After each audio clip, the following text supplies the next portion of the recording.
J'en étais à la moitié d'une bière, devant une rediffusion sans intérêt d'une série policière, quand j'ai entendu les coups contre la porte. Ce n'était pas le genre de frappe polie qu'on reçoit d'un voisin. C'était sec, frénétique, et bien trop bruyant pour 2 heures du matin. Ma première pensée a été que quelqu'un dans mon immeuble s'était encore enfermé dehors. Ma deuxième pensée a été que c'était probablement des ennuis. Dans l'armée, on apprend assez vite que rien de bon n'arrive après minuit. J'ai enfilé le sweat à capuche qui pendait sur la chaise, et je me suis dirigé vers la porte. Les coups ont retenti à nouveau, plus rapides cette fois, suivi d'une voix que je n'avais pas entendue depuis des mois, m'a dit, « S'il te plaît, ouvre ». C'était ma sœur, Savannah. Mon estomac s'est noué. Nous ne faisons pas de visite surprise, surtout après la façon dont les choses se sont passées dans la famille. J'ai déverrouillé le loquet, et j'ai entrouvert la porte, juste assez pour la voir. Elle chancelait, les cheveux collés au visage, un œil gonflé et fermé, serrant Chloé, sa fille de 8 ans, contre elle. Chloé était dans son fauteuil roulant, ses petites mains agrippant la coudoir si fort que ses articulations étaient blanches. J'ai ouvert brusquement la porte, et j'ai rattrapé Savannah alors que ses genoux se dérobaient sous elle. Elle s'est effondrée contre moi avec un gémissement. Le fauteuil de Chloé s'est coincé dans le cadre de la porte, et j'ai dû l'incliner d'une main pour le faire entrer, tout en soutenant Savannah de l'autre. Je les ai fait entrer toutes les deux, j'ai repoussé la porte du pied, et je les ai examinées rapidement. La veste de Savannah était ouverte. Sa chemise était déchirée et, quand j'ai déplacé son poids, elle a grincé des dents en se tenant le côté. Je n'avais pas besoin d'un badge de médecin pour savoir qu'elle était blessée. Avant même que je puisse réfléchir à la suite, mon téléphone a vibré sur le comptoir. J'ai failli l'ignorer, mais quelque chose m'a poussé à m'en saisir. C'était un SMS de maman, ne la sauve pas. C'est une traîtresse. J'ai fixé l'écran pendant une seconde, sans voix. Patricia Blake, la femme qui nous avait élevés, celle qui me faisait réciter que la famille passe avant tout comme si c'était l'hymne national, venait de me dire de laisser ma sœur et ma nièce se débrouiller seules. J'ai posé le téléphone face contre terre sur le comptoir, et je me suis concentré sur Savannah. Tu es en sécurité maintenant. Assieds-toi là. Je l'ai installée doucement sur le canapé, j'ai pris une couverture, et je l'ai drapée sur elle. Sa respiration était superficielle, et elle gardait son bras serré contre ses côtes. Chloé n'a pas dit un mot, elle restait assise dans son fauteuil en tenant un collier en argent. C'était un vieux bijou, que notre grand-mère portait autrefois, et que je n'avais pas vu depuis des années. À la façon dont elle le serrait, on aurait dit que c'était la seule chose qui l'empêchait de s'effondrer. Je me suis accroupi. Chloé, tu es blessée ? Elle a secoué la tête, les yeux écarquillés, fixant sa mère. Savannah semblait essayer de rester droite par la seule force de sa volonté. Ses lèvres étaient pâles, et elle avait une trace de sang sur le menton. « N'appelle pas maman », a-t-elle dit faiblement. « Aucun risque », lui ai-je répondu, car maman était bien la dernière personne que j'aurais appelée. Je suis allé dans la cuisine, j'ai pris la trousse de premier secours que je garde sous l'évier, une habitude héritée de mes années dans la police militaire, et je suis revenu vers le canapé. Mes mains étaient assez stables pour couper les fils qui pendaient autour de la déchirure de sa chemise, mais ma mâchoire était si crispée que cela me faisait mal. Un vilain bleu violacé apparaissait sur ses côtes, et elle avait une coupure superficielle juste au-dessus de la hanche. « Il te faut un vrai médecin », ai-je dit. « S'il te plaît, ne me renvoie pas là-bas », a-t-elle murmuré. Cela m'a stoppé net. « Là-bas, où ?» Elle n'a pas répondu, fermant simplement les yeux. J'ai de nouveau regardé Chloé. Elle observait tout, silencieuse, le collier brillant dans sa main. Son fauteuil était vieux, le genre qu'on obtient avec l'assurance la moins chère. Le frein gauche ne semblait même pas se bloquer correctement. J'ai décidé, à cet instant, que je n'allais pas perdre de temps à demander des permissions. J'ai sorti mon téléphone et j'ai composé le 911. « Urgence du comté de Porter », a répondu la répartitrice. « Quelle est votre urgence ? » « Ma sœur vient de se présenter à mon appartement, » ai-je dit, en gardant une voix calme. « Elle est gravement blessée. Je pense qu'il s'agit de violences domestiques. » J'ai donné l'adresse. La répartitrice m'a gardé en ligne, m'interrogeant sur l'état de Savannah, demandant s'il y avait des armes impliquées ou si le suspect était proche. Mes yeux se sont tournés vers la porte, s'attendant presque à ce qu'elle tremble de nouveau. Savannah a ouvert son bon œil et m'a regardé. Tu ne connais pas toute l'histoire, a-t-elle dit, d'une voix à peine audible. Je commence à m'en faire une idée, lui ai-je répondu. La répartitrice a annoncé que les secours arrivaient. J'ai raccroché, posé le téléphone, et pris une bouteille d'eau dans la cuisine. Je l'ai glissée dans la main de Savannah, mais elle l'a tenue sans boire. J'ai approché une chaise et je me suis assise face à elle. Tu as besoin de quelque chose, là tout de suite. Ai-je demandé à Chloé. Elle a secoué la tête. J'ai gardé les yeux sur Savannah. Tu veux me dire qui a fait ça? Elle a ouvert la bouche comme pour parler, puis l'a refermée. Finalement, elle a chuchoté, c'est pire que ce que tu penses. On a frappé à la porte, pas frénétiquement cette fois, mais fermement. Je me suis levé, chaque muscle de mon corps tendu, et j'ai traversé la pièce. J'ai regardé par le Judas. C'était un ambulancier, son équipement à la main, avec un officier debout juste derrière lui. J'ai déverrouillé la porte et je les ai laissés entrer, m'écartant pour qu'ils puissent atteindre Savannah. L'ambulancier s'est agenouillé près d'elle, posant des questions d'un ton calme et exercé. Savannah répondait par phrases courtes, chaque mot lui coûtant un effort visible. L'officier m'a regardé, savez-vous qui l'a agressé?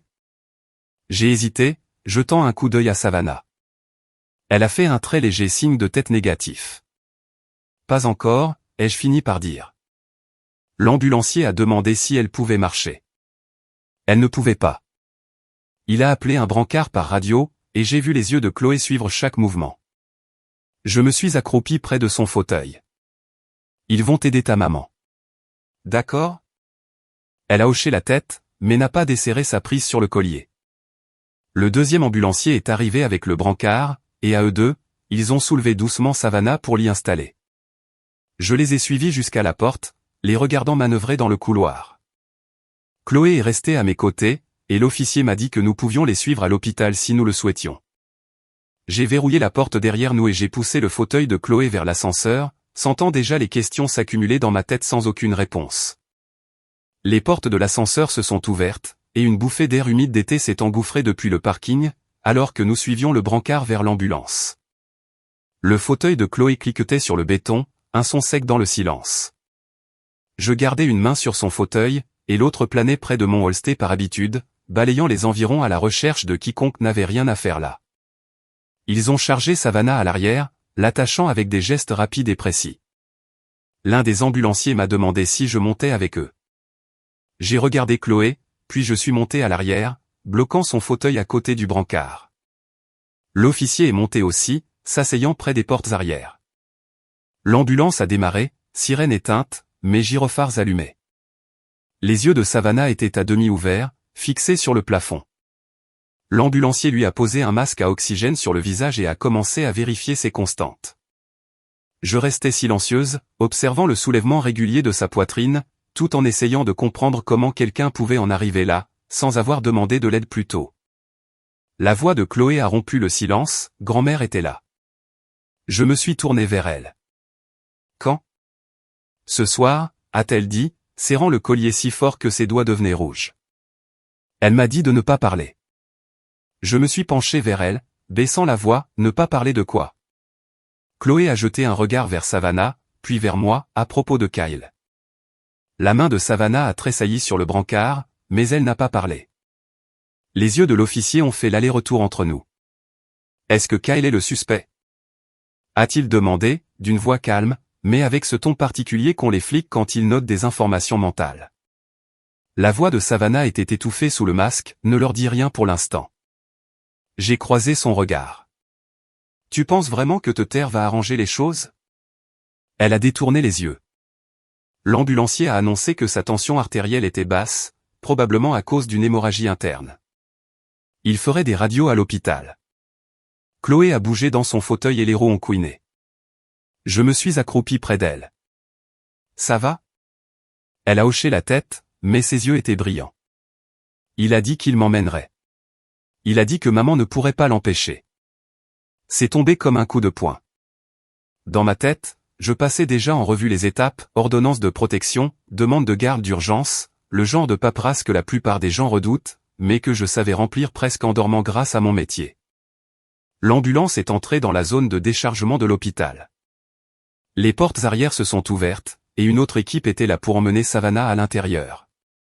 J'ai poussé Chloé derrière eux, à travers les portes coulissantes en verre, jusque dans la lumière aveuglante des urgences. Ils ont installé Savannah dans une zone isolée par des rideaux, et une infirmière est arrivée avec un bloc-notes. « Famille ?» a-t-elle demandé. « Sœur », ai-je dit, en montrant ma carte d'identité militaire sans vraiment y réfléchir.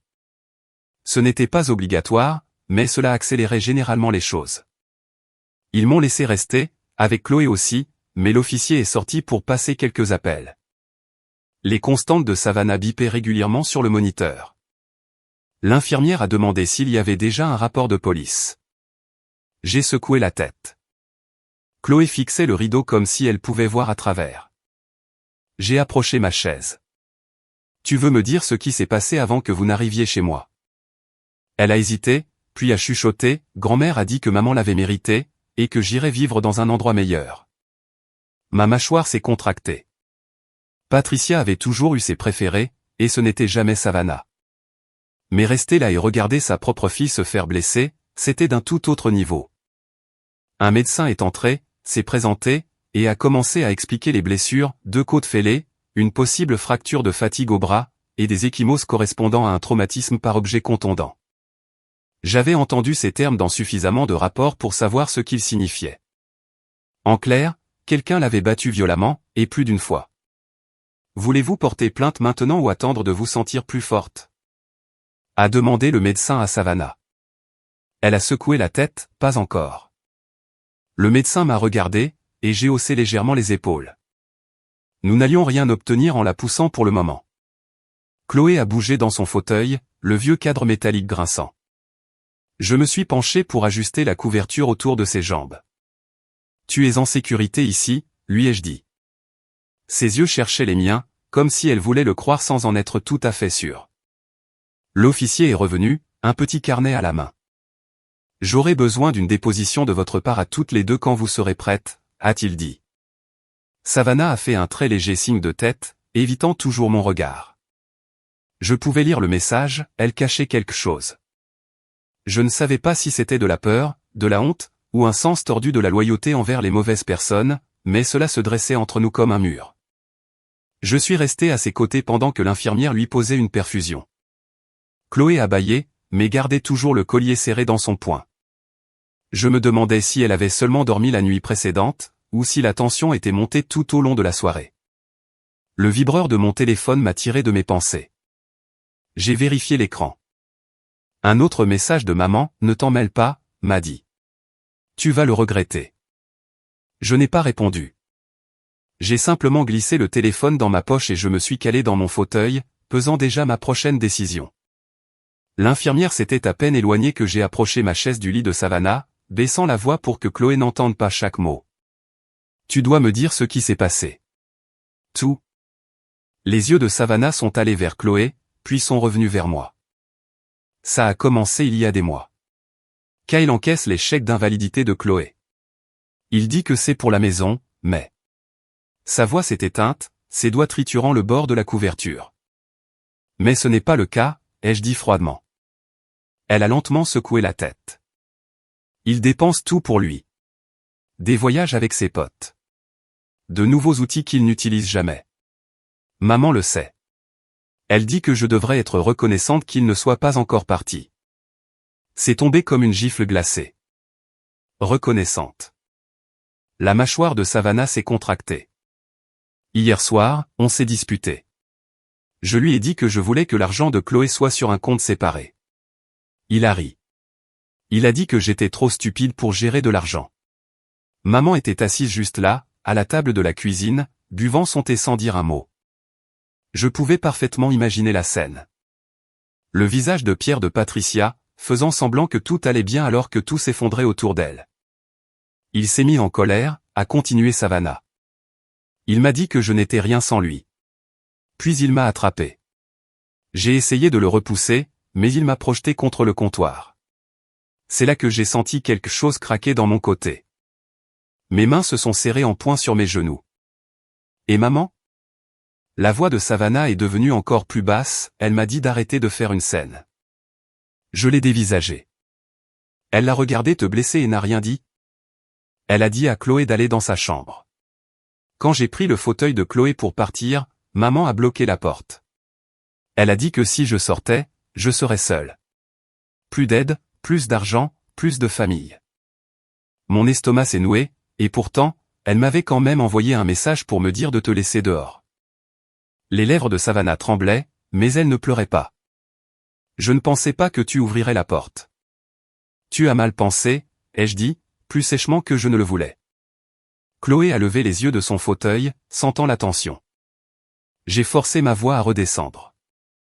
Où est Kyle maintenant? Je ne sais pas. Il est peut-être encore chez maman, ou il est sorti boire. Il disparaît généralement après. Après des nuits comme ça. Je me suis rassise, sentant la colère se transformer en quelque chose de plus froid, de plus précis. Ce n'était pas seulement lui. Maman faisait partie du problème, en étant sa complice, et peut-être même en profitant. Savannah, as-tu des preuves de ce qu'il a fait avec l'argent? Elle a hésité, puis a hoché la tête. Des relevés bancaires. Ils sont dans un dossier dans mon placard, mais le compte est à son nom, avec maman en co-signataire. Mon nom n'y est pas. Je ne vois les dépôts que parce que le VA m'envoie encore des courriers. C'était suffisant pour commencer à tracer une piste. Je n'avais pas besoin de toucher au compte pour commencer à obtenir des dossiers. Pas si elle m'en donnait l'autorisation. Tu vas me donner la permission d'accéder à tout ce que tu peux, lui ai-je dit. On ne va plus être gentil avec eux. Plus maintenant. L'officier est revenu, jetant un coup d'œil à son carnet. Du nouveau. M'a-t-il demandé. On y travaille, ai-je répondu, ce qui était techniquement vrai.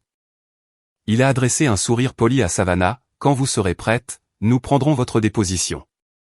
Vous pouvez aussi demander un défenseur des victimes si vous voulez quelqu'un avec vous. Elle a fait un léger signe de tête. Une fois qu'il est parti, j'ai sorti mon téléphone et j'ai commencé à taper une note, nom, date, tout ce que Savannah venait de me dire. Si je devais monter un dossier, il fallait qu'il soit béton. Ma formation de police militaire ne servait pas qu'à courir après des soldats en désertion. Elle m'avait appris à établir des chronologies, à lier les preuves et à garder les émotions hors de la paperasse. Savannah a bougé dans le lit, grimaçant de douleur. Tu ne peux pas laisser ce gâchis gâcher ton boulot, m'a dit. Je l'ai regardé droit dans les yeux, mon boulot, c'est de protéger les gens. Ça ne s'arrête pas aux portes de la base. Ses épaules se sont relâchées d'un cran. Chloé s'est penchée et a pris la main de sa mère, le collier pendant toujours de son autre poing. J'ai regardé l'horloge. Il était presque 3h30 du matin, mais mon cerveau était en pleine ébullition. Kyle et Patricia avaient franchi une ligne, et je n'étais pas du genre à laisser passer ça. Je me suis calé dans mon fauteuil, planifiant déjà la suite, et j'ai gardé une voix stable en reprenant la parole, nous allons faire en sorte que cela ne vous arrive plus jamais, à toi ou à Chloé. Le couloir à l'extérieur de la salle des urgences sentait le café brûlé et l'antiseptique. En sortant pour passer un appel, j'ai composé un numéro que je connaissais par cœur, le sergent-chef au CID. Il était tard, mais il était un oiseau de nuit, le genre de gars qui répond à la première sonnerie. M'a dit, tu es de service? Pas officiellement, ai-je dit. Mais j'ai une situation. Violence domestique, possible exploitation financière liée aux prestations du VA. Les victimes sont ma sœur et ma nièce. Les suspects sont son mari et notre mère. Il y a eu un silence. C'est compliqué. Ouais, j'ai besoin de savoir jusqu'où je peux creuser sans franchir la ligne d'un accès non autorisé. Il a soupiré, tu connais la procédure. Si elle signe une décharge, tu peux rassembler ses dossiers financiers personnels. Mais tout ce qui est lié à sa demande au VA, c'est fédéral. Si tu t'y prends mal, c'est toi qui seras dans l'eau chaude.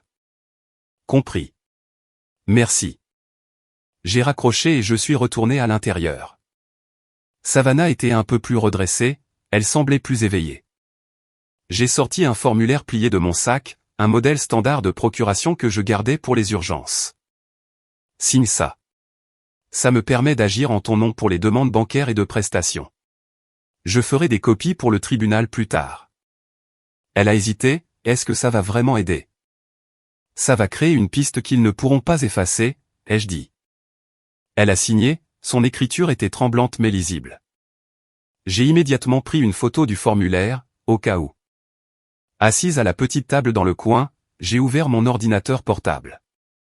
Le Wi-Fi de l'hôpital était lent, mais il faisait l'affaire. En utilisant le numéro de compte de la dernière lettre de prestation de Savannah, j'ai remonté la piste via les registres publics et je l'ai croisé avec les codes de localisation bancaire. Le compte était aux deux noms, Kyle Merrick et Patricia Blake. En faisant défiler les transactions liées, je suis tombé sur une liste de codes marchands qui m'ont fait serrer les dents. Des frais de complexe hôtelier à Vegas, un dépôt pour un appartement en Floride, des magasins d'articles de sport haut de gamme. Pas un seul paiement pour quoi que ce soit qui puisse ressembler à une aide pour Chloé.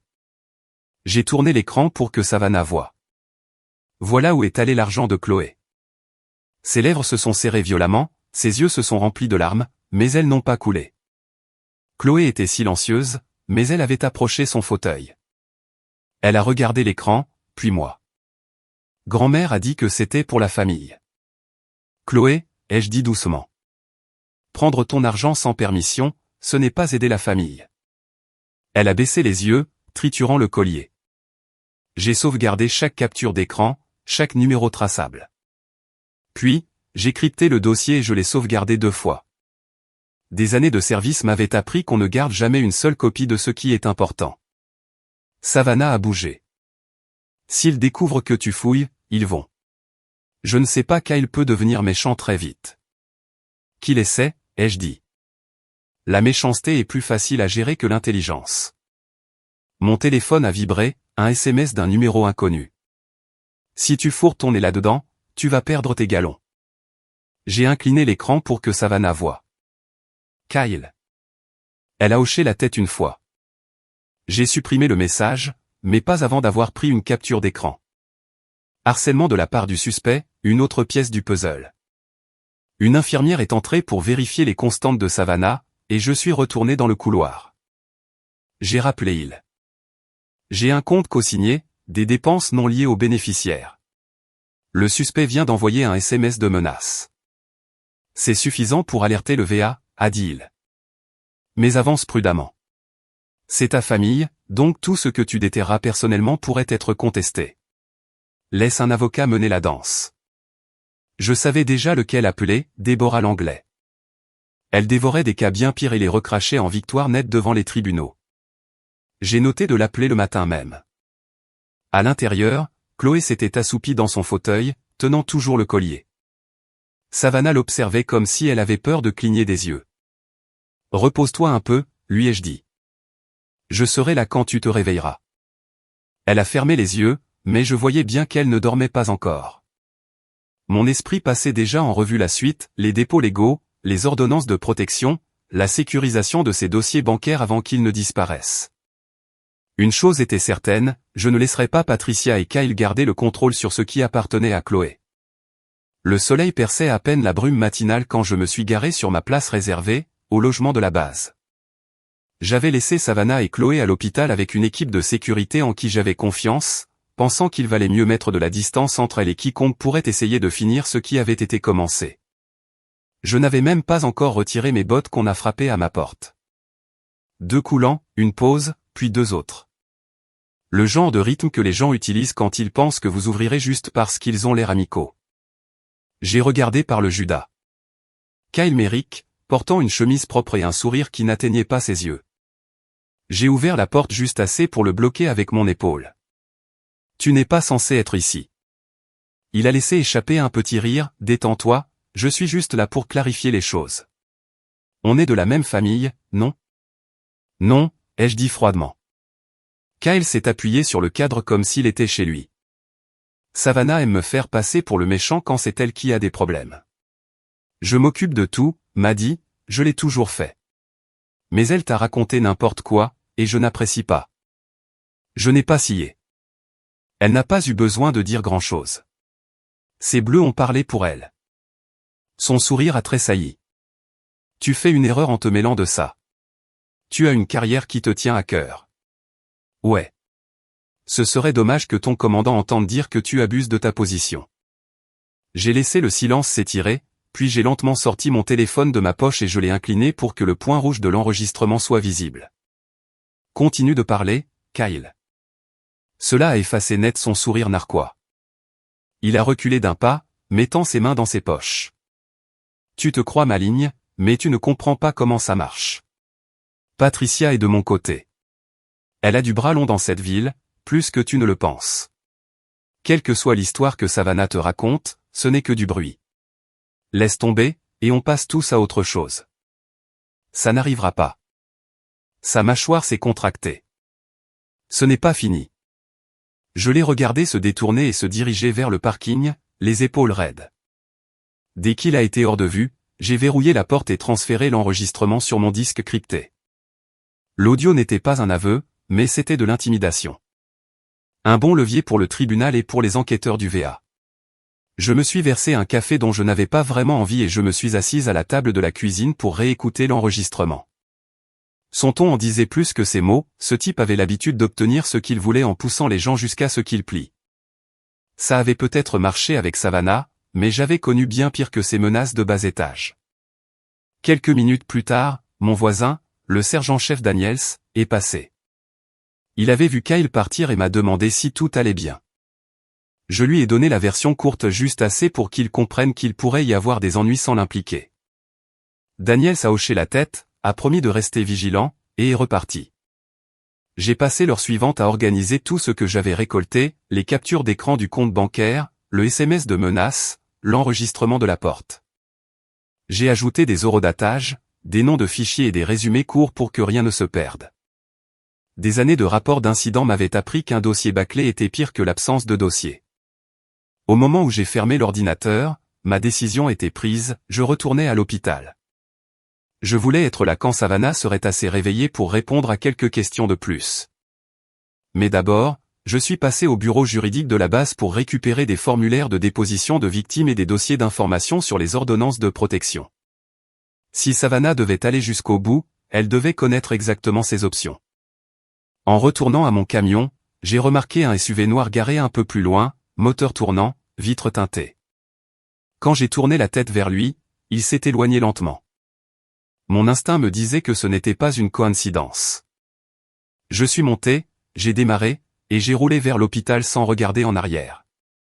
Quel que soit le jeu auquel Kyle et Patricia pensaient jouer, ils venaient de commettre l'erreur de l'amener sur mon territoire. Le hall de l'hôpital bourdonnait des discussions lors du changement d'équipe quand je suis entré, une pile de formulaires juridiques sous le bras. J'ai aperçu Déborah Langlais appuyée contre le bureau de réception, téléphone dans une main, café dans l'autre. Elle avait l'air d'être réveillée depuis hier, ce qui était probablement vrai. « Tu as appelé ? » ?»« Je suis venu, » a-t-elle dit dès qu'elle m'a vu. « Et tu ne plaisantais pas. » J'ai sorti les casiers judiciaires de Méric, 2 appels pour troubles domestiques, aucune charge retenue. « Et ta mère ?» Le nom de Patricia Blake apparaît comme témoin de moralité dans les 2 cas. « Ça se tient, » ai-je dit, en la guidant vers la chambre de Savannah. Nous sommes entrés pour trouver Savannah assise, les cheveux brossés, l'air alerte mais méfiante. Chloé était à côté de son lit, regardant les informations du matin sur la télévision murale. Déborah a posé son café et s'est présentée. « Je suis ici pour vous protéger, vous et votre fille, » a-t-elle dit à Savannah. « Mais je ne fais pas de miracle. Je travaille avec les faits. Alors, j'ai besoin de tout savoir, même les parties les plus moches. » Savannah m'a jeté un regard, puis a regardé Déborah. « Vous saurez tout, mais il y a autre chose. Ceci m'attendait quand je me suis réveillé. » Elle a tendu la main vers la table de chevet et a pris une enveloppe. À l'intérieur se trouvait une demande de garde d'urgence fraîchement déposée par Kyle Méric. L'air dans la pièce s'est alourdi. Déborah l'a parcouru rapidement. « Il prétend que vous êtes inapte. Il dit que vous avez abandonné le domicile conjugal, que vous n'avez aucun revenu et que vous ne pouvez pas fournir de soins médicaux à Chloé. »« Ce ne sont que des mensonges, » a dit Savannah, la voix tremblante. « Ça n'a pas d'importance, » a répondu Déborah. « Ce qui compte, c'est qu'il l'ait mis sur papier. Nous avons 5 jours avant l'audience, moins s'il demande une décision d'urgence. » J'ai sorti les formulaires de déposition de mon sac et je les ai posés devant Savannah. « Remplis ça. Chaque détail dont tu te souviens de la nuit dernière, et tout ce qui montre un comportement habituel. » Savannah semblait dépassée, mais Déborah s'est penchée vers elle. « Fais-le maintenant, tant que c'est frais. et m'a dit, donne-moi ces preuves bancaires dont tu as parlé. J'ai ouvert mon ordinateur, j'ai sorti le dossier crypté et je l'ai fait glisser vers elle. Les yeux de Déborah ont défilé rapidement sur les captures d'écran. C'est de l'or. Pas seulement pour la garde, mais pour des poursuites pénales. Un juge aura du mal à lui confier Chloé si nous prouvons qu'il lui a volé de l'argent. Pendant que le stylo de Savannah grattait le papier, Déborah continuait d'expliquer sa stratégie. Nous allons aussi déposer une ordonnance de protection temporaire aujourd'hui même. Cela l'empêchera de vous contacter directement, vous ou Chloé. S'il la viole, il est fini. J'ai hoché la tête. J'ai déjà l'enregistrement de lui se présentant chez moi ce matin pour essayer de m'intimider. Parfait, a dit Déborah. Ça ira au dossier aussi. Chloé s'est détournée de la télévision. Ça veut dire qu'on n'aura plus besoin de le voir? C'est le but, lui a dit Déborah avec un petit sourire. Un coup à la porte nous a interrompus. Une infirmière a passé la tête, Capitaine Cole, on vous demande au bureau d'accueil. On dit que c'est urgent. Je suis sorti et j'ai pris le combiné. Une voix sèche à l'autre bout a dit, ici le capitaine règne. Je vous attends dans mon bureau à 14 heures pour discuter d'une plainte déposée contre vous pour abus d'autorité. Ne soyez pas en retard. Je savais sans demander qui avait déposé la plainte. Compris, monsieur. Quand je suis revenu dans la chambre, Déborah a haussé un sourcil. Laisse-moi deviner, Patricia Joussal. On dirait bien, ai-je répondu. Déborah n'avait pas l'air surprise. Alors on frappe plus fort. Je déposerai la demande de garde d'ici midi. Gère ta chaîne de commandement, reste irréprochable, et ne leur donne rien qu'ils puissent utiliser contre toi. Savannah m'a tendu les formulaires remplis, sa signature en bas de chaque page. J'ai peur, m'a dit. Il ne va pas s'arrêter. Je les ai pris avec précaution. C'est pour ça qu'on va s'assurer qu'il n'en ait pas l'occasion. Déborah a ramassé ses affaires, déjà au téléphone avec le tribunal en sortant. Je suis resté là un moment à regarder Savannah et Chloé ensemble, sachant que nous venions de passer de la défense à l'offensive. Au moment où je suis entré dans le bureau du capitaine Règne, les stores étaient déjà baissés et un épais dossier beige trônait sur son bureau. Il n'a pas perdu de temps en banalité. Fermez la porte, Cole. J'ai obéi et je me suis mis au garde-à-vous devant son bureau. Il a ouvert le dossier et a fait glisser une déposition dactylographiée vers moi. Votre mère, Patricia Blake, allègue que vous avez utilisé votre position dans la police militaire pour accéder à des dossiers financiers civils sans autorisation. Elle prétend que vous la ciblez, elle et son gendre, par préjugés personnels. J'ai gardé un visage neutre. Monsieur, ce n'est pas exact. J'ai une procuration signée de ma sœur, l'épouse du titulaire du compte. Tout ce que j'ai fait est légal et documenté. Il m'a étudié un moment. Je vous crois, mais des accusations comme celle-ci ne disparaissent pas juste parce que vous avez raison. Le CID va examiner l'affaire. En attendant, gardez votre enquête dans les canaux juridiques civils. Ne franchissez pas la ligne. Oui, monsieur. Il s'est calé dans son fauteuil. Cole, les drames familiaux ont une fâcheuse tendance à briser les carrières. Soyez prudente. Rompez. Je suis sorti dans le couloir, mon téléphone vibrant dans ma poche. C'était un message vocal de Patricia. Sa voix était douce comme du sirop, mais chaque mot était une épine. Tu t'es ridiculisé, Madison. Tu penses pouvoir protéger Savannah? Tu vas perdre ton job et, quand ce sera fait, elle n'aura plus personne. J'ai supprimé le message sans l'enregistrer. Certaines choses ne méritaient pas d'être gardées. À mon retour à l'hôpital, Déborah attendait dans le hall, un dossier à la main. Ordonnance de protection déposée. Le juge a fixé une audience d'urgence pour demain matin. Bien, ai-je dit, parce que Kyle ne lâche pas le morceau. L'expression de Déborah s'est durcie. Qu'est-ce qui s'est passé? Il fait faire le sale boulot par Patricia. Elle a déposé une plainte auprès de mon commandant pour essayer de me lier les mains. Elle a souri narquoisement. S'ils ont assez peur pour te frapper sur deux fronts, ça veut dire que tu les tiens. Nous sommes montés à l'étage. Savannah dormait, mais Chloé était réveillée et jouait calmement sur une tablette. Je me suis agenouillé près d'elle. Ça va? Elle a hoché la tête. Maman a dit qu'on devrait peut-être aller au tribunal. C'est vrai, ai-je dit. Et quand on y sera, tu n'auras rien à dire à moins que tu en aies envie. C'est une affaire d'adultes. Déborah et moi sommes sortis dans le couloir pour parler. J'ai creusé, a-t-elle dit. Les papiers de prestation de Kyle OVA ne correspondent pas à son dossier de service. Il réclame une pension d'invalidité pour une blessure qui n'a jamais eu lieu. Si on arrive à mettre l'inspecteur général du VA sur le coup, il risque bien plus que de perdre la garde. Ça va prendre du temps. Alors on commence maintenant. J'ai rappelé je lui ai donné les bases sans franchir la ligne des infos classifiées. Il a promis de signaler l'affaire pour examen à l'OIG. Quand j'ai raccroché, Déborah m'a tendu une copie de la demande de garde. Lis ça. Chaque mensonge, chaque exagération, ils vont tout balancer au juge demain. On répliquera avec les relevés bancaires, l'ordonnance de protection, et ton enregistrement où il te menace. J'ai parcouru la demande. Kyle peignait Savannah comme instable, irresponsable financièrement et négligente envers les besoins médicaux de Chloé. C'était si loin de la vérité que ça aurait été drôle, si ce n'était pas si dangereux. Savannah a bougé et a ouvert les yeux. Quelqu'un parlait de Kyle ? Toujours, ai-je dit. Mais pour l'instant, on s'occupe de faire en sorte que demain tourne en ta faveur. Sa voix était douce. Je ne peux pas perdre Chloé. Tu ne la perdras pas, ai-je affirmé. Pas tant que je respire. Nous avons passé l'heure suivante à revoir sa déposition, à préciser la chronologie, en nous assurant que chaque incident avait une date, un lieu et, si possible, un témoin. L'enseignante de Chloé pourrait témoigner des bleus qu'elle avait remarqués, et le voisin avait vu Kyle crier dans le jardin plus d'une fois. Quand nous avons eu fini, Déborah en avait assez pour faire réfléchir n'importe quel juge. J'ai imprimé une copie supplémentaire pour que Savannah puisse la relire pendant la nuit.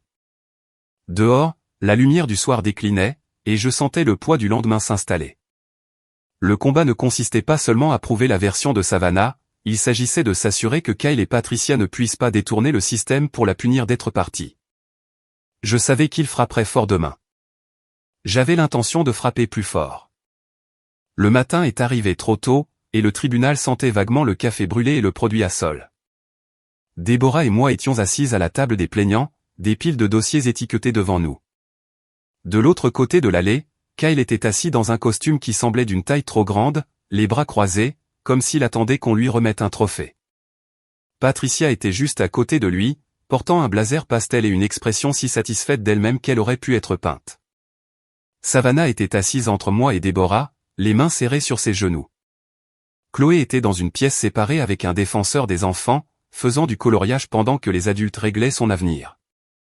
Le juge, un homme aux cheveux argentés et aux lunettes acérées, a pris place. Il s'agit d'une audience d'urgence sur la garde et les ordonnances de protection dans l'affaire Merrick contre Merrick. L'avocat de Kyle a commencé, peignant Savannah comme une mère instable qui avait abandonné le domicile conjugal au milieu de la nuit, laissant Chloé dans un désarroi émotionnel. Une phrase sur deux était présentée comme un fait, mais sonnait comme du théâtre. Déborah n'avait même pas l'air déstabilisée. Quand son tour est venu, elle s'est levée et a parlé d'un ton calme et délibéré, celui de quelqu'un qui a démonté ce genre d'affaires 100 fois. Votre honneur, ma cliente a effectivement quitté le domicile conjugal, mais seulement après avoir été agressée physiquement devant son enfant handicapé. Nous avons des rapports médicaux, des photographies et des dépositions sous serment à cet effet. Elle a fait glisser une série de photos vers l'huissier, qui les a transmises au juge. Les sourcils du juge ont tressailli en feuilletant les images des bleus de Savannah et les dossiers médicaux. Déborah a continué, nous avons également une documentation montrant que M. Merrick et Mme Blake elle a incliné la tête vers Patricia gèrent ensemble un compte sur lequel sont déposées les prestations de Chloé provenant du VA. Des fonds de ce compte ont été dépensés pour des vacances, des achats personnels et des articles de luxe sans aucun lien avec les soins de Chloé. Patricia a bougé sur son siège, mais ne m'a pas regardé. Kyle a esquissé un sourire narquois, mais il semblait plus forcé. Le juge s'est penché en avant. Avez-vous des preuves de ces dépenses? Oui, votre honneur. Déborah a transmis les relevés bancaires que j'avais compilés. Chaque transaction douteuse était surlignée et annotée. Celles-ci sont appuyées par des captures d'écran et des codes de transaction, tous obtenus avec l'autorisation de ma cliente. L'avocat de Kyle a tenté de s'y opposer, invoquant des violations de la vie privée, mais Déborah l'a coupé avant que le juge ne puisse parler. Le compte appartient conjointement à la mère de ma cliente, qui est présente ici, et les fonds proviennent de prestations accordées à ma cliente pour les soins de son enfant. Nous sommes en droit de montrer comment ils ont été utilisés ou détournés. Le juge a hoché lentement la tête. Objection rejetée. Continuez. Déborah a abattu sa dernière carte. Et enfin, Votre Honneur, nous soumettons un enregistrement audio d'hier matin, dans lequel M. Méric s'est rendu au domicile de la capitaine Cole et a tenté de l'intimider pour qu'elle abandonne cette affaire. Nous avons diffusé le clip. La voix de Kyle a rempli la salle, tu fais une erreur en te mêlant de ça. Tu as une carrière qui te tient à cœur. Ouais. Ce serait dommage que ton commandant entende dire que tu abuses de ta position. Quand l'enregistrement s'est terminé, la pièce était si silencieuse qu'on entendait le bourdonnement des néons. Le juge a griffonné quelque chose. Madame Blake, a-t-il dit à Patricia, avez-vous une réponse à ces allégations? Patricia a joint les mains et a pris une voix dégoulinante d'une fausse inquiétude. Votre Honneur, ma fille a toujours été dramatique. Elle transforme des désaccords familiaux enfin, en ce que vous venez d'entendre. Je n'ai toujours agi que dans le meilleur intérêt de Chloé. C'était une belle performance pour quelqu'un qui ne la connaissait pas. Le juge n'a rien laissé paraître. Il a simplement dit, je prends cela en délibéré. Une fois que les deux parties eurent terminé, le juge a annoncé qu'il examinerait tout et rendrait une décision temporaire dans la journée. Mais il ne nous a pas laissé de doute sur un point, jusqu'à cette décision, l'ordonnance de protection temporaire existante reste pleinement en vigueur. Monsieur Méric, vous ne devez avoir aucun contact avec votre femme ou votre enfant en dehors des visites approuvées par le tribunal. La mâchoire de Kyle s'est contractée. Patricia s'est penchée pour lui chuchoter quelque chose, mais je me fichais de ce que c'était. À la sortie du tribunal, Savannah a laissé échapper un soupir tremblant. Je ne pensais pas qu'il maintiendrait l'ordonnance. Déborah a fermé son dossier. Nous ne faisons que commencer. Je les ai accompagnés vers le parking, balayant le trottoir par habitude. Chaque pas donnait l'impression que nous avions conquis un peu de terrain qu'ils ne pourraient plus nous reprendre. Nous étions à peine arrivés à mon camion que mon téléphone a vibré à nouveau. Un autre numéro inconnu. J'ai répondu sans réfléchir. Une voix d'homme, basse et délibérée, a dit « Laisse tomber, capitaine, ou l'armée va finir par croire que tu as déserté les rangs. » Puis la ligne a coupé. Déborah a vu l'expression sur mon visage. Ça n'avait pas l'air d'être une erreur de numéro. Ça n'en était pas une, ai-je dit en glissant le téléphone dans ma poche. Ça fait 2 fois en 2 jours. Savannah a jeté un regard par-dessus son épaule, comme si elle s'attendait à voir Kyle juste derrière nous. Je l'ai fait monter avec Chloé dans mon camion, j'ai verrouillé les portes, et je les ai ramenés directement à l'hôpital. Déborah suivait dans sa propre voiture. À l'étage, j'ai trouvé un coin tranquille et j'ai envoyé le journal d'appel à Hill, au CID, avec un court message, possible harcèlement, homme inconnu, probablement lié au suspect de fraude au VA. Sa réponse a été rapide, prudence. On voit des drapeaux rouges sur le dossier de Méric. Ne discute pas des détails sur cette ligne. À mon retour dans la chambre de Savannah, elle était assise sur le bord du lit, palmes alertes.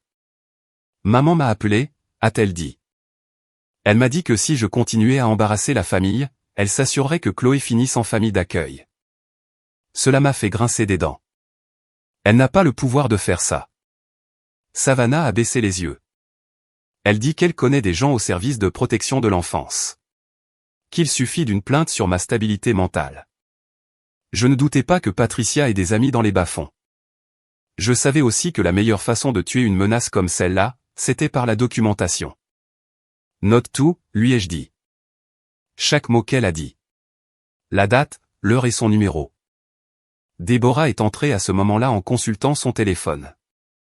Vous allez vouloir entendre ça, l'enquêteur du VA que j'ai contacté dit que le dossier de Kyle est un désastre. Il déclare une blessure lors d'un déploiement qu'il n'a jamais effectué. Si c'est vrai, c'est une fraude fédérale. Savannah avait l'air stupéfaite. Comment a-t-il pu? Parce qu'il sait comment manipuler le système, a dit Déborah. Et probablement parce que Patricia l'aidait.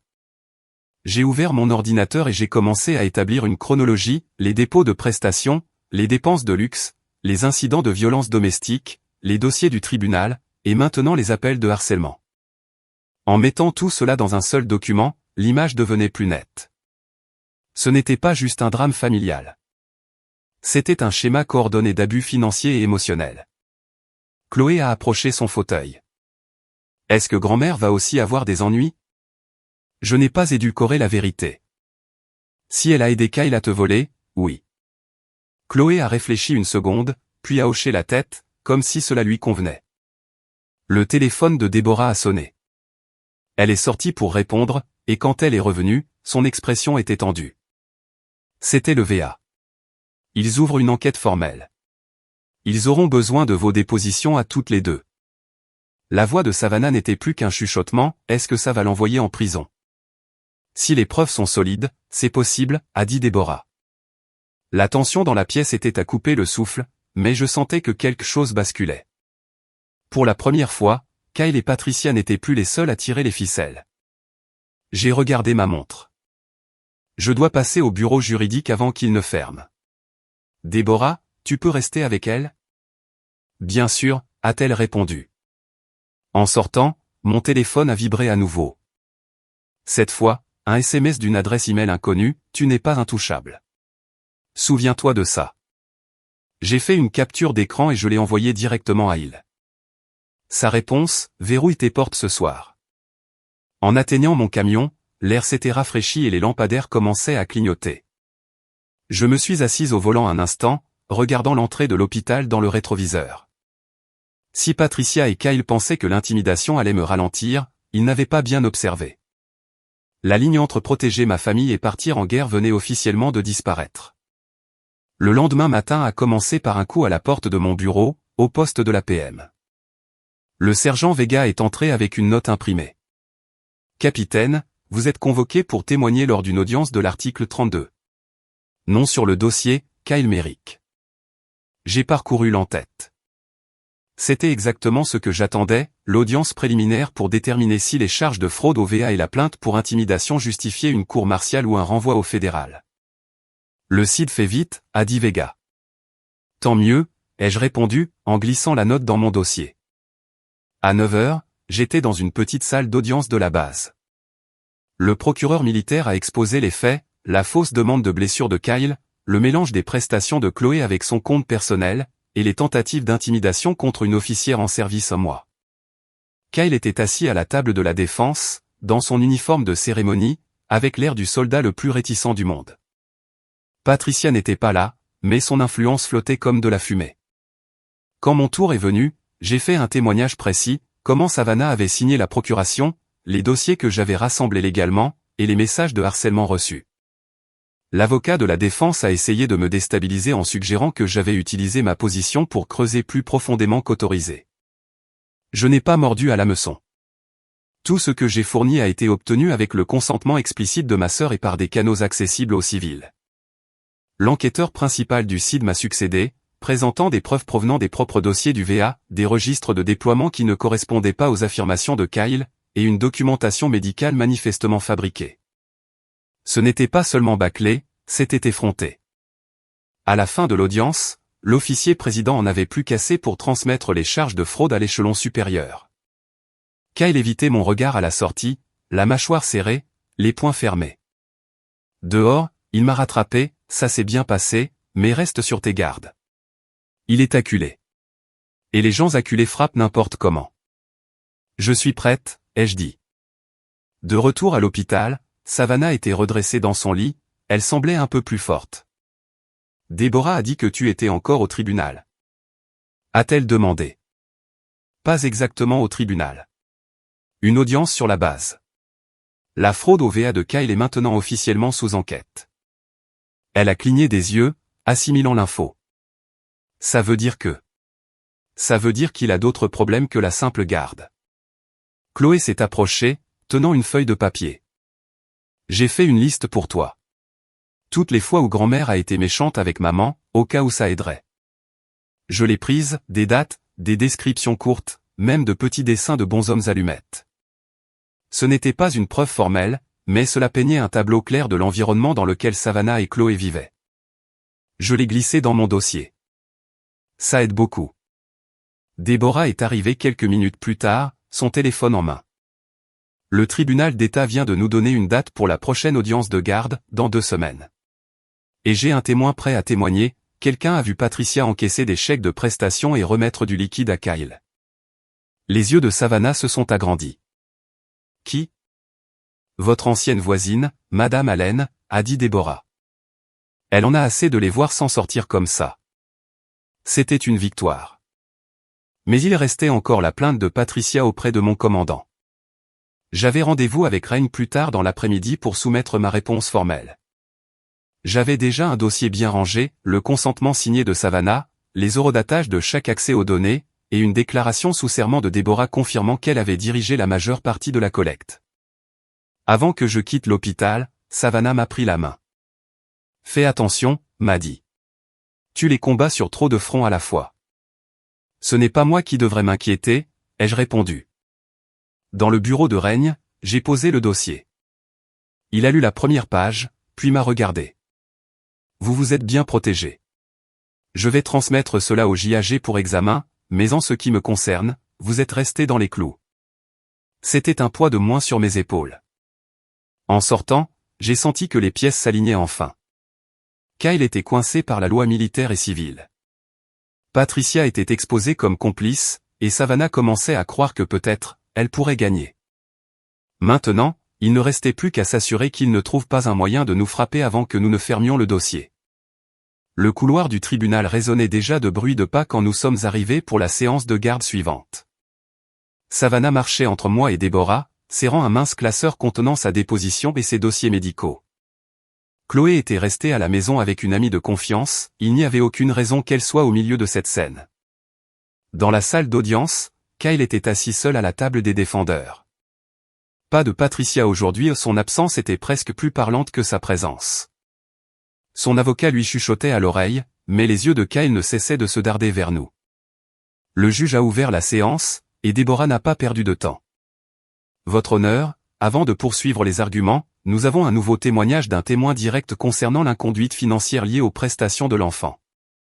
L'huissier a ouvert la porte latérale et Madame Allen est entrée. C'était une petite femme énergique, avec un sac à main qui semblait pouvoir servir d'arme contondante. Elle a pris place à la barre, a prêté serment et a commencé. J'habite à côté de Patricia Blake depuis 7 ans. J'ai vu plus de fois que je ne peux en compter Patricia récupérer des chèques de prestations destinés à la fille de Savannah et remettre de l'argent liquide à Monsieur Merrick. Je lui ai demandé une fois pourquoi elle faisait ça. Elle m'a dit, et je cite, « C'est mieux entre mes mains qu'entre celles de Savannah ». L'avocat de Kyle a bondi pour protester, mais le juge l'a rejeté. Continuez. Madame Allen n'a pas scié. Je les ai aussi vus ramener des objets chers, des télévisions à écran plat, de nouveaux clubs de golf, faire des voyages, alors que Savannah s'en sortait à peine. Déborah a laissé planer un silence, puis a tendu au juge les relevés bancaires à noter, liant chaque achat douteux aux dates mentionnées par Madame Allen. Votre honneur, ceci montre un schéma constant de détournement de fonds destinés aux soins de Chloé. Le juge a feuilleté les pages, son expression restant indéchiffrable. Monsieur Merrick, souhaitez-vous répondre? Kyle a bougé sur sa chaise, puis a dit, je ne gérais pas l'argent, c'était Patricia. S'il y a un problème, c'est de sa faute. C'était la faille que nous attendions. Déborah a bondi, donc, vous dites que votre belle-mère gérait les prestations de Chloé? Parce que cela contredit votre déclaration sous serment du mois dernier, où vous affirmiez gérer vous-même toutes les finances du foyer. Kyle s'est figé, réalisant trop tard qu'il venait de saboter son propre témoignage. Le juge a pris une note, nous reviendrons sur cette incohérence sous peu. Déborah a ensuite présenté la chronologie que j'avais établie, exposant les incidents d'abus, les menaces et l'exploitation financière par ordre chronologique. En voyant tout cela aligné dates, témoins, transactions et les événements disparates se transformaient en un récit clair de contrôle et de malveillance. La voix de Savannah était assurée quand elle a été appelée à la barre. Je suis parti parce que Kyle m'a frappé devant ma fille, parce que ma mère m'a dit que je réagissais de manière excessive, et parce qu'il volait l'argent de Chloé. Je n'ai pas abandonné mon foyer. Je m'en suis échappé. Quand elle s'est rassise, j'ai vu un éclair passer sur le visage de Kyle, pas du remords, mais la réalisation que les murs se refermaient sur lui. Le juge s'est calé dans son fauteuil.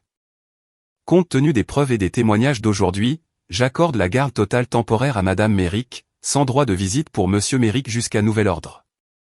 Tous les fonds de prestation doivent être redirigés vers un compte géré uniquement par Madame Merrick pour les soins de l'enfant. Toute ingérence sera sanctionnée. Ce n'était pas la décision finale, mais c'était l'ordonnance provisoire la plus forte que nous aurions pu espérer. L'avocat de Kyle a commencé à parler, mais le juge l'a coupé, gardez cela pour l'audience finale. En quittant la salle d'audience, Savannah a exhalé un souffle qu'elle retenait depuis des semaines. Je ne pensais pas que ça irait aussi vite. Déborah a esquissé un petit sourire, c'est ce qui arrive quand le piège se referme proprement. Dans le couloir, j'ai aperçu Kyle nous regarder partir, son expression était dure mais vide.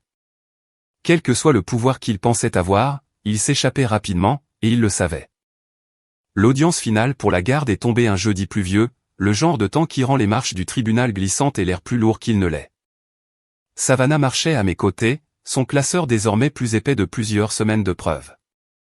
Déborah nous suivait, calme et acérée comme toujours, portant sa sacoche de procès comme une arme. Kyle était déjà assis quand nous sommes entrés, cette fois avec Patricia à ses côtés. Elle avait choisi une robe bleu marine conservatrice et un rang de perles, l'image même de la respectabilité maternelle si on ne la connaissait pas. Le juge n'a pas perdu de temps, nous allons commencer par les conclusions du demandeur. L'avocat de Kyle a lourdement insisté sur le récit qu'il poussait depuis le premier jour, Savannah était instable, incapable financièrement et avait monté sa famille contre son mari par dépit. Cela sonnait faux, vide face à tout ce que nous avions exposé. Quand le tour de Déborah est venu, elle ne s'est pas pressée. Elle a commencé par les dossiers médicaux, passant aux preuves photographiques, puis au détournement des prestations avec les montants exacts. Enfin, elle a brandi la transcription de l'enquête du VA, la confirmation que la demande d'invalidité de Kyle était fabriquée et faisait l'objet d'un examen fédéral. Et plus important encore, a-t-elle ajouté, nous avons un enregistrement audio où Monsieur Merrick tente d'intimider la sœur de ma cliente, la capitaine Madison Cole, pour qu'elle abandonne cette affaire. Ce n'est pas le comportement d'un homme qui donne la priorité au bien-être de son enfant. Le juge a écouté sans l'interrompre. Puis Déborah a conclu, Votre honneur, il ne s'agit pas simplement d'un divorce. C'est un cas de violence domestique, d'exploitation financière et de tentative coordonnée d'entraver la justice. Permettre à Monsieur Merrick ou à Madame Blake d'avoir un accès non supervisé à Chloé la mettrait en danger. Patricia a bougé sur son siège, les lèvres serrées. Quand le juge a demandé si elle souhaitait témoigner, elle a refusé. Cela m'en a dit plus long que tout ce qu'elle aurait pu dire. Savannah a pris la parole une dernière fois. Sa voix n'a pas tremblé. Je veux que ma fille grandisse en sécurité, en sachant qu'elle n'a pas à avoir peur des gens qui sont censés la protéger. C'est tout ce que je demande. Quand elle s'est rassise, le juge a joint les mains. J'ai examiné les preuves, entendu les témoignages et pris en compte l'intérêt supérieur de l'enfant. Avec effet immédiat, Madame Merrick se voit accorder la garde physique et légale totale de Chloé Merrick. Le droit de visite de Monsieur Merrick est révoqué jusqu'à nouvel ordre du tribunal. Le contact de Madame Patricia Blake avec l'enfant est limité à des visites supervisées dans un établissement approuvé par l'État. De plus, toutes les prestations découlant de l'état de l'enfant seront administrées uniquement par Madame Merrick. Le détournement des dites prestations est renvoyé aux autorités fédérales compétentes. Le marteau a frappé le bloc, le son était sec et définitif. Le visage de Kyle s'est décomposé. Patricia ne l'a pas regardé, gardant les yeux fixés devant elle comme si la distance pouvait la sauver. Savannah a serré ma main, les larmes aux yeux mais sans couler. C'est fini, a-t-elle chuchoté. Déborah a commencé à ranger ses dossiers, un chapitre laid, mais maintenant nous allons nous assurer que l'exécution de la peine tienne. En sortant, des reporters qui avaient eu vent de la fraude au VA ont envahi les marches. Déborah s'est occupée d'eux pendant que je guidais Savannah à travers la foule. La pluie piquait ses cheveux et, pour la première fois depuis des mois, elle n'a pas regardé par-dessus son épaule. De l'autre côté de la rue, un SUV noir tournait au ralenti, le même modèle que j'avais vu auparavant. Cette fois, je n'ai pas senti de nœud dans mon estomac. Ils pouvaient regarder autant qu'ils voulaient, il ne leur restait plus rien à prendre. Savannah m'a serré le bras quand nous avons atteint le trottoir. Merci, m'a dit, de ne pas les avoir laissés gagner. Ça n'allait jamais arriver, ai-je dit, et je le pensais. Nous avons quitté les marches du tribunal pour rejoindre le pavé mouillé, le bruit de la pluie se mêlant au vrombissement lointain du trafic.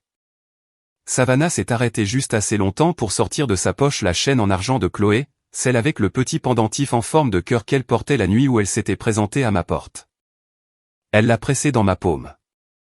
Tu nous as gardés en sécurité. Je veux que tu l'aies. J'ai refermé mes doigts dessus, le métal était encore chaud. Je ne te le prendrai pas. Il ne s'agit pas de prendre, a-t-elle dit. Il s'agit de se souvenir de ce que tu as fait pour nous. Avant que je puisse répondre, Déborah nous a rejointes, téléphone à la main. Le VA vient de confirmer que Kyle perd ses prestations. La fraude est confirmée et ils transmettent le dossier au bureau du procureur fédéral pour d'éventuelles poursuites. Savannah a laissé échapper un souffle, comme si elle l'avait retenu pendant des années. Donc il ne peut plus toucher à Chloé ni à l'argent. Plus légalement, a dit Déborah. Et avec les ordonnances de protection en place, s'il essaie seulement, il est en infraction. Nous avons marché vers mon camion, contournant les flaques d'eau et les reporters restants. Je gardais les yeux mobiles par habitude, mais il n'y avait aucun signe de Kyle ou de Patricia. Ils avaient perdu la partie. Maintenant, c'était l'heure du nettoyage. De retour à l'appartement temporaire de Savannah, Chloé s'est précipitée vers la porte dès que nous sommes entrés. Elle était restée avec Madame Allen, qui avait fait cuire des biscuits, donnant à l'endroit une odeur de maison sûre plutôt que de cachette. Chloé a adressé un large sourire à Savannah, « On a gagné ?» Savannah s'est agenouillée, la serrant fort contre elle. « Ouais, mon bébé. On a gagné. » Chloé m'a regardé ensuite, « Ça veut dire que grand-mère ne peut plus nous crier dessus ?» C'est exactement ce que ça veut dire, lui ai-je répondu. Au cours des 2 jours suivants, le rythme a enfin ralenti. Déborah a bouclé la paperasse pour l'exécution de la garde, et le CID m'a informé que Kyle faisait désormais l'objet d'une enquête militaire et civile. Patricia avait été contactée par des agents fédéraux. Aucune charge encore, mais la porte était ouverte. Un soir, Savannah est entrée dans la cuisine alors que je préparais du café. « Je commence à sentir que je peux respirer à nouveau », a-t-elle dit. Comme si Chloé et moi avions réellement un avenir qui nous appartient. C'est tout l'intérêt, ai-je répliqué. La sécurité d'abord, tout le reste après. Elle s'est appuyée sur le comptoir. Et toi? Tu as été dans ce combat autant que moi. Ça ne t'épuise pas? Bien sûr, ai-je dit honnêtement, mais j'ai connu des situations plus difficiles. Celle-ci comptait davantage parce que c'est la famille. Plus tard cette semaine-là, le CID a clos son enquête concernant la plainte de Patricia. Reign m'a appelé dans son bureau pour m'annoncer la nouvelle en personne. Le JAG n'a trouvé aucune faute professionnelle, a-t-il déclaré. Vous êtes blanchi. Ce n'était pas seulement du soulagement, c'était comme si un poids que j'avais oublié porter glissait enfin de mes épaules. En rentrant chez moi, je me suis arrêté chez Savannah. Chloé était sur le canapé, concentrée sur un puzzle. Elle a levé les yeux, « Tu vas encore être là, même si tu dois retourner à l'armée ?» Toujours, lui ai-je dit. Peut-être juste pas tous les jours en personne. Elle a hoché la tête, satisfaite, et s'est remise à son puzzle. Cette nuit-là, alors que je rentrais chez moi, la pluie s'était arrêtée.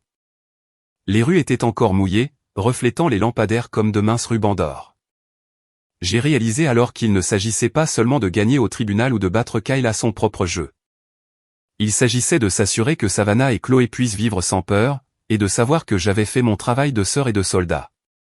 Une semaine plus tard, je me tenais sur le terrain de parade dans mon uniforme de service, regardant un nouveau groupe de recrues s'escrimer lors de leurs exercices matinaux. Mon transfert au commandement de l'entraînement avait été approuvé, c'était mon premier jour loin de la routine épuisante des enquêtes. Plus de coups à la porte en pleine nuit du CID, plus d'assignations à comparaître de dernière minute. Juste former de nouveaux soldats avant qu'ils n'aillent sur le terrain. Reign avait signé lui-même la réaffectation. Vous avez fait plus que votre part, avait-il dit. Il est temps de mettre cette expérience au service d'un endroit où personne ne pourra vous accuser de favoritisme. Je ne l'ai pas dit à voix haute, mais l'idée d'un emploi du temps régulier et de l'absence d'appel de harcèlement sonnait comme un luxe. À midi, j'ai pris mon café dehors, mon téléphone vibrant avec une photo de Savannah. Chloé était dans le jardin de leur nouvelle maison, son fauteuil roulant garé dans l'herbe, les bras levés en signe de victoire pendant qu'elle donnait une friandise au golden retriever des voisins. Savannah avait écrit, elle dit que c'est son endroit sûr. J'ai fixé la photo pendant une longue minute avant de l'enregistrer sur mon écran d'accueil. Ce soir-là, je suis allé les voir. La maison était petite mais lumineuse, avec une rampe devant et des carillons suspendus près de la porte. Chloé m'a accueilli la première, bondissant presque dans son fauteuil. « Tu veux voir ma chambre ? Elle m'a fait faire le tour complet, des étagères remplies de livres, un bureau sous la fenêtre, et la chaîne en argent désormais accrochée à un panneau perforé au-dessus de son lit. Comme ça, je ne la perds pas, a-t-elle expliqué. Savannah nous a rejointes, s'appuyant contre le cadre de la porte. Elle dort mieux. Pas de cauchemar, elle ne se réveille plus en pleurant. C'est ce qui arrive quand on ne vit plus en mode survie, ai-je dit. Nous avons fini dans la cuisine à partager des plats à emporter, parlant de choses banales, les horaires d'école, le nouveau programme de kiné de Chloé, le fait que Savannah envisage de reprendre un travail à temps partiel.